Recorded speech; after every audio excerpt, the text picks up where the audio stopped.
ರಾಜ್ಯದಲ್ಲಿ ಬರೋಬ್ಬರಿ 7.76 ಲಕ್ಷ ಅನರ್ಹ ಬಿಪಿಎಲ್ ಫಲಾನುಭವಿಗಳನ್ನ ಕೇಂದ್ರ ಸರ್ಕಾರ ಗುರುತಿಸಿದೆ. ಜೊತೆಗೆ ರಾಜ್ಯದ ಕುಟುಂಬ ತಂತ್ರಾಂಶದಡಿ ಈಗ 13.87 ಲಕ್ಷ ಶಂಕಾಸ್ಪದ ಫಲಾನುಭವಿಗಳು ಕಂಡು ಬಂದಿದ್ದಾರೆ. ಈ ಹಿನ್ನೆಲೆಯಲ್ಲಿ ಒಟ್ಟಾರೆಯಾಗಿ ಅನ್ನಭಾಗ್ಯ ಯೋಜನೆಯ 4.54 ಕೋಟಿ ಫಲಾನುಭವಿಗಳ ಪೈಕಿ ಈಗ 21.63 ಲಕ್ಷ ಫಲಾನುಭವಿಗಳು ಹೊರಗುಳಿಯುವಂತಹ ಸಾಧ್ಯತೆಗಳಿದೆ. ನೀವು ಸಣ್ಣ ಆಗ್ಬೇಕಲ್ವಾ? ಅದು ಒಂದು ಉತ್ತಮ ಆಹಾರದಿಂದ ಸಣ್ಣ ಆಗ್ಬೇಕಲ್ವಾ? ಪ್ರತಿದಿನ ನಮ್ಮ ಜೀನಿ ಸ್ಲಿಮ್ ನ ಯೂಸ್ ಮಾಡಿ ಯಾವುದೇ ಸೈಡ್ ಎಫೆಕ್ಟ್ ಇಲ್ದಂಗೆ ನೀವು ಸಣ್ಣ ಆಗ್ತೀರಾ. ಇನ್ನು ಇದರಿಂದಾಗಿ ಸರ್ಕಾರದ ಬೊಕ್ಕಸಕ್ಕೂ ಕೂಡ ಮಾಸಿಕ 25 ಕೋಟಿ ರೂಪಾಯಿ ಉಳಿತಾಯ ಆಗುವ ಅಂದಾಜಿದೆ.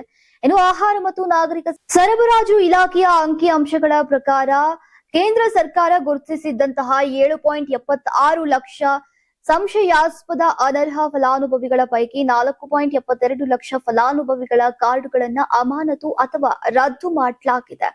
ಇನ್ನು ಉಳಿದ 3.3 ಲಕ್ಷ ಫಲಾನುಭವಿಗಳ ವಿಚಾರದಲ್ಲಿ ಪರಿಶೀಲನಾ ಕ್ರಮ ಚಾಲ್ತಿಯಲ್ಲಿದೆ. ಇಷ್ಟು 4.72 ಲಕ್ಷ ಫಲಾನುಭವಿಗಳು ಅನ್ನಭಾಗ್ಯ ಯೋಜನೆಯಿಂದ ಹೊರಗುಳಿದಿರೋದ್ರಿಂದ ಈಗ 8 ಕೋಟಿ ರೂಪಾಯಿ ಸರ್ಕಾರದ ಬೊಕ್ಕಸಕ್ಕೆ ಉಳಿತಾಯ ಆದಂತಾಗಲಿದೆ.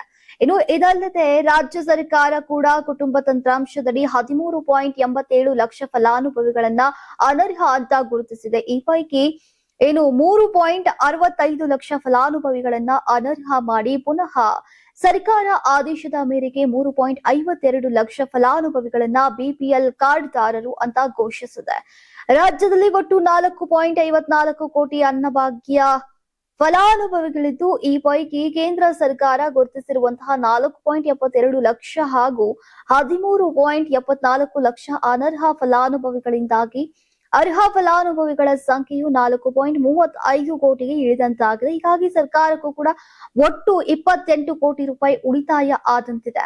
ಇನ್ನು 2026-27ನೇ ಸಾಲಿನಲ್ಲಿ ಇಷ್ಟು ಫಲಾನುಭವಿಗಳಿಗೆ ಪ್ರಮಾಣಕ್ಕನುಗುಣವಾಗಿ ಇಂದಿರಾ ಕಿಟ್ ನೀಡೋಕೆ 6,200 ಕೋಟಿ ರೂಪಾಯಿ ಮೀಸಲಿಟ್ಟಿರುವಂತಹ ಸರ್ಕಾರ ಕಳೆದ 3 ವರ್ಷದಲ್ಲಿ 17,000 ಕೋಟಿ ರೂಪಾಯಿ ಖರ್ಚು ಮಾಡಿರುವುದಾಗಿಯೂ ಕೂಡ ಬಜೆಟ್ ನಲ್ಲಿ ಪ್ರಸ್ತಾಪಿಸಿದೆ.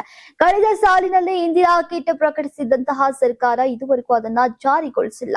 ಪ್ರಸ್ತುತ ಬಿಪಿಎಲ್ ಕಾರ್ಡ್ ಪಡೆಯೋಕೆ ಇರುವಂತಹ ವಾರ್ಷಿಕ ಆದಾಯ ಮಿತಿಯನ್ನ 1.20 ಲಕ್ಷ ರೂಪಾಯಿಗಳಿಂದ 3 ಲಕ್ಷ ರೂಪಾಯಿಗಳವರೆಗೆ ಏರಿಸೋಕೆ ರಾಜ್ಯ ಸರ್ಕಾರ ಚಿಂತನೆ ನಡೆಸಿದ್ದು, ಇದಕ್ಕೆ ಕೇಂದ್ರ ಸರ್ಕಾರದ ಅನುಮೋದನೆ ಕೂಡ ಬೇಕಾಗತ್ತೆ.